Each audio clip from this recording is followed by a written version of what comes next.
અજીત કુમાર ડોભાલ, જેમને ભારતના James bond તરીકે ઓળખવામાં આવે છે, એક એવા વ્યક્તિ છે જેમની જીવનગાથા બહાદુરી, ગુપ્તચરી અને રાષ્ટ્રીય સુરક્ષા પ્રત્યેના અપ્રતિમ સમર્પણનું પ્રતીક છે. તેઓ ભારતના રાષ્ટ્રીય સુરક્ષા સલાહકાર NSA તરીકે દેશની સુરક્ષા વ્યૂહરચનાઓના મુખ્ય નિર્માતા રહ્યા છે. આ વિડીયોમાં આપણે અજીત કુમાર ડોભાલના જન્મ, શિક્ષણ, કારકિર્દી, પાકિસ્તાનમાં તેમના રોકાણ દરમિયાનની મહત્વની ઘટનાઓ અને તેમના નેતૃત્વ હેઠળના મિશનો વિશે આપણે ઊંડાણપૂર્વક જોઈશું. અજીત કુમાર ડોભાલનો જન્મ 20 જાન્યુઆરી 1945ના રોજ ઉત્તરાખંડના પૌંડી ગઢવાલ જિલ્લાના ગિરિબનેલેશુ ગામમાં એક ગઢવાલી બ્રાહ્મણ પરિવારમાં થયો હતો. તેમના પિતા મેજર G.N. ડોભાલ ભારતીય સેનામાં અધિકારી હતા, જેના કારણે અજીતના જીવનમાં શિસ્ત, દેશભક્તિ અને નેતૃત્વના ગુણો નાનપણથી જ રોપાયા. તેમનું પ્રારંભિક શિક્ષણ રાજસ્થાનની અજમેર મિલિટરી સ્કૂલ અને તત્કાલીન king George royal Indian military સ્કૂલમાં થયું, જ્યાં તેમનામાં શારીરિક અને માનસિક દૃઢતાનો વિકાસ થયો. 1967માં તેમણે આગ્રા યુનિવર્સિટીમાંથી અર્થશાસ્ત્રમાં સ્નાતકની ડિગ્રી મેળવી, જે તેમની બૌદ્ધિક ક્ષમતાઓનો પુરાવો છે. તેમની શૈક્ષણિક યાત્રાએ તેમને વ્યૂહાત્મક ચિંતન અને વિશ્લેષણની ક્ષમતા પ્રદાન કરી, જે તેમની ગુપ્તચરી કારકિર્દીમાં કામ આવી. જ્યારે અજીત કુમાર ડોભાલ પાકિસ્તાનમાં પોતાના મિશન ઉપર હતા, ત્યારે એકવાર લાહોરમાં એક દરગાહ પર એક વૃદ્ધ વ્યક્તિએ ડોભાલની ઓળખ પર શંકા વ્યક્ત કરી, કારણ કે તેમણે ડોભાલના કાનમાં નાનું છિદ્ર જોયું, જે હિન્દુઓના ધાર્મિક ચિહ્નો સાથે સંકળાયેલું હતું. ડોભાલે ઝડપથી પોતાની બુદ્ધિનો ઉપયોગ કરીને પરિસ્થિતિને સંભાળી અને પોતાની ઓળખ છુપાવી. આ ઘટના દર્શાવે છે કે તેમનું જીવન કેટલું જોખમી હતું અને તેમની ત્વરિત નિર્ણય શક્તિ કેટલી અસરકારક હતી. ડોભાલે ISIના નેટવર્કમાં ઘૂસીને અમૂલ્ય માહિતી એકઠી કરી, જેમાં પાકિસ્તાની આતંકવાદી પ્રવૃત્તિઓ અને તેમની વ્યૂહરચનાઓની વિગતો સામેલ હતી. આ માહિતીએ ભારતને આતંકવાદ સામેની લડાઈમાં મહત્વનો ફાયદો આપ્યો. તેમણે આ દરમિયાન પાકિસ્તાનના સામાજિક અને રાજકીય વાતાવરણને ઊંડાણપૂર્વકથી સમજ્યું, જે તેમની પાછળની વ્યૂહરચનામાં કામ આવ્યું.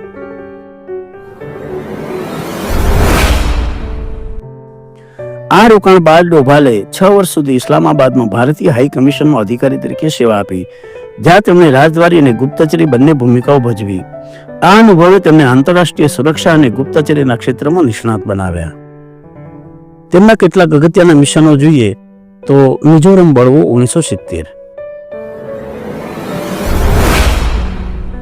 1970ના દાયકામાં મિઝોરમમાં બળવો ચરમસીમાએ હતો. ડોભાલે મિઝો નેશનલ ફ્રન્ટ MNFના નેતા લાલ ડેંગાના શિબિરમાં ઘૂસણખોરી કરી. તેમણે લાલ ડેંગાના 7 સૈન્ય કમાન્ડરોમાંથી 6ને પોતાની સાથે લઈને શાંતિ સમજૂતી માટે પ્રેરિત કર્યા, જેના કારણે 1986માં મિઝોરમમાં શાંતિ સમજૂતી સફળ થઈ. લાલ ડેંગાએ પાછળથી એક ઇન્ટરવ્યુમાં કહ્યું, ડોભાલના કારણે મારે શાંતિ સમજૂતી સ્વીકારવી પડી.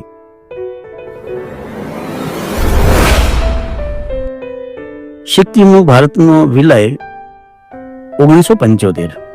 ડોભાલે સિક્કિમના ભારતીય વિલય દરમિયાન ગુપ્તચરી માહિતી એકઠી કરવામાં મહત્વની ભૂમિકા ભજવી હતી. તેમની ગુપ્તચરીએ સિક્કિમના રાજકીય વાતાવરણને સમજવામાં અને ભારતની વ્યૂહરચના ઘડવામાં મદદ કરી હતી. અને હવે છે મહત્વનું ઓપરેશન બ્લેક થંડર.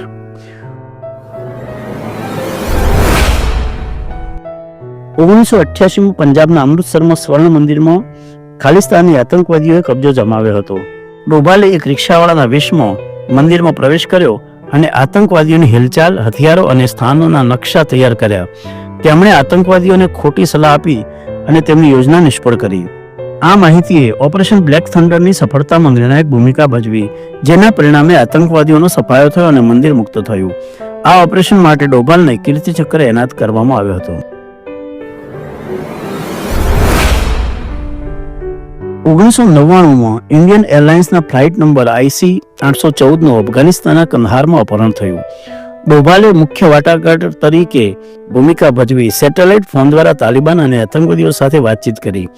તેમણે મુસાફરોની સુરક્ષા માટે અથાગ પ્રયત્નો કર્યા, પરંતુ સરકારે આતંકવાદીઓની મુક્તિની માંગણી સ્વીકારવી પડી, જેના કારણે મૌલાના મસૂદ અઝહર સહિતના આતંકવાદીઓ છૂટ્યા.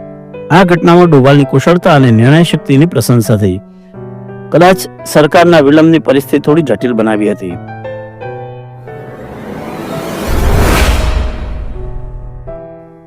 કાશ્મીરમાં બળવો અને વિરોધી કામગીરી. 1990માં ડોભાલે કાશ્મીરમાં આતંકવાદીઓ સામે કામગીરી હાથ ધરી. તેમણે આતંકવાદી નેતા ફૂકા પરેને ભારતીય તરફી અને બળવા વિરોધી બનાવી અને તેમને રજૂ કર્યા, જેના કારણે 1996માં જમ્મુ કાશ્મીરમાં ચૂંટણીઓ શક્ય બની. આ રણનીતિએ આતંકવાદીઓના મનોબળને તોડવામાં મદદ કરી.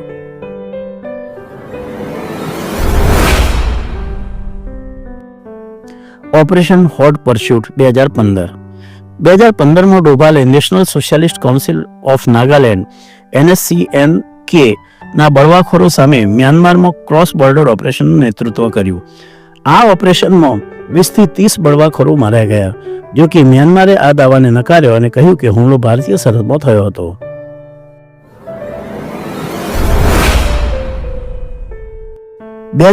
માં ઉરીમાં ભારતીય સેના શિબિર પર આતંકવાદી હુમલા બાદ ડોભાલે પાકિસ્તાન અધિકૃત કાશ્મીર એટલે કે POKમાં સર્જિકલ સ્ટ્રાઇકનું આયોજન કર્યું. 29 સપ્ટેમ્બર 2016ના રોજ ભારતીય સેનાએ LOC પાર કરીને આતંકવાદી શિબિરો પર હુમલો કર્યો, જેમાં અનેક આતંકવાદીઓ માર્યા ગયા. આ ઓપરેશન ભારતની આક્રમક રક્ષણ ઓફેન્સિવ ડિફેન્સ નીતિનો પ્રતીક હતો, જે ડોભાલ ડોક્ટ્રિન તરીકે ઓળખાય છે. ડોભાલે વડાપ્રધાન નરેન્દ્ર મોદી, ત્રણેય સેનાના વડાઓ અને ગુપ્તચર એજન્સીઓ સાથે બેઠકો યોજી અને લેઝર ગાઇડેડ બોમ્બથી હુમલો કર્યો, જેમાં અંદાજે 250 થી 300 આતંકવાદી માર્યા ગયા. ડોભાલે આખી રાત યુદ્ધખંડમાં રહીને ઓપરેશનનું નિરીક્ષણ કર્યું. પાકિસ્તાને દાવો કર્યો હતો કે હુમલામાં માત્ર ખાલી ટેકરીઓને નિશાન બનાવવામાં આવી હતી, પરંતુ 43 દિવસ સુધી મીડિયાને સ્થળની મુલાકાત લેવા દેવામાં આવી ન હતી. આ હુમલા બાદ પાકિસ્તાને 27 ફેબ્રુઆરી 2019ના રોજ જવાબી હવાઈ હુમલો કર્યો, જેમાં ભારતીય પાયલોટ અભિનંદન વર્ધમાન કેદમાં થયા. ડોભાલે અમેરિકન NSA અને સેક્રેટરી ઓફ સ્ટેટ સાથે વાતચીત કરીને અભિનંદનની મુક્તિને સુનિશ્ચિત કરી.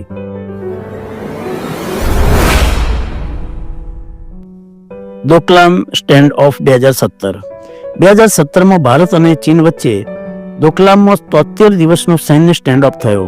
ડોભાલે રાજદ્વારી વાટાઘાટો દ્વારા આ સંકટનું નિરાકરણ કર્યું, જેના કારણે ચીની સેનાએ પીછેહટ કરી. આ ઘટનાએ તેમની રાજદ્વારી કુશળતાને વૈશ્વિક સ્તરે ઉજાગર કરી.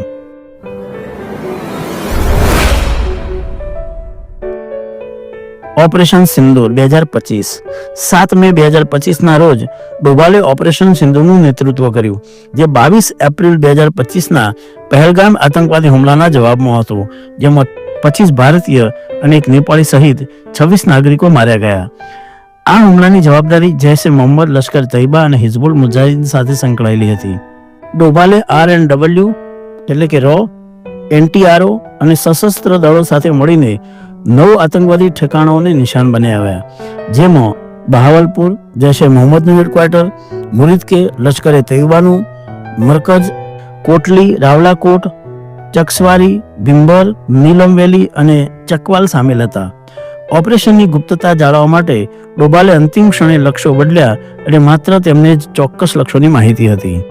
25 મિનિટમાં 24 ચોક્કસ મિસાઇલ હુમલાઓ કરવામાં આવ્યા, જેમાં એર લોન્ચર ક્રૂઝ મિસાઇલ્સ, લોઇટરિંગ મ્યુનિશન્સ અને લાંબા અંતરના ડ્રોન્સનો ઉપયોગ થયો.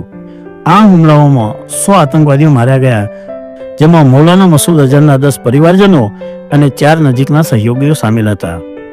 ભારતે આ હુમલાને મેજર્ડ, બિન એસ્કેલેટરી અને જવાબદાર ગણાવ્યા, જેમાં કોઈ પણ પાકિસ્તાની નાગરિક, આર્થિક કે સૈન્ય લક્ષ્યોને નિશાન બનાવવામાં ન આવ્યા.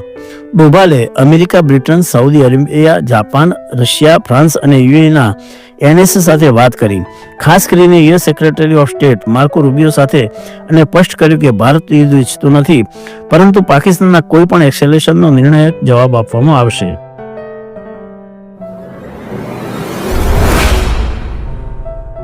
2020માં નાગરિકતા સંશોધન કાયદો CAA ને લઈને ઉત્તર પૂર્વ દિલ્હીમાં થયેલી સાંપ્રદાયિક હિંસાને નિયંત્રિત કરવા માટે ડોભાલને જવાબદારી સોંપવામાં આવી. તેમણે રસ્તાઓ પર ઉતરીને લોકો સાથે વાતચીત કરી, દિલ્હી પોલીસને પ્રેરિત કરી અને શાંતિ સ્થાપવામાં મદદ કરી. આ ઘટનાએ તેમની કટોકટી નિયંત્રણની ક્ષમતાને ઉજાગર કરી.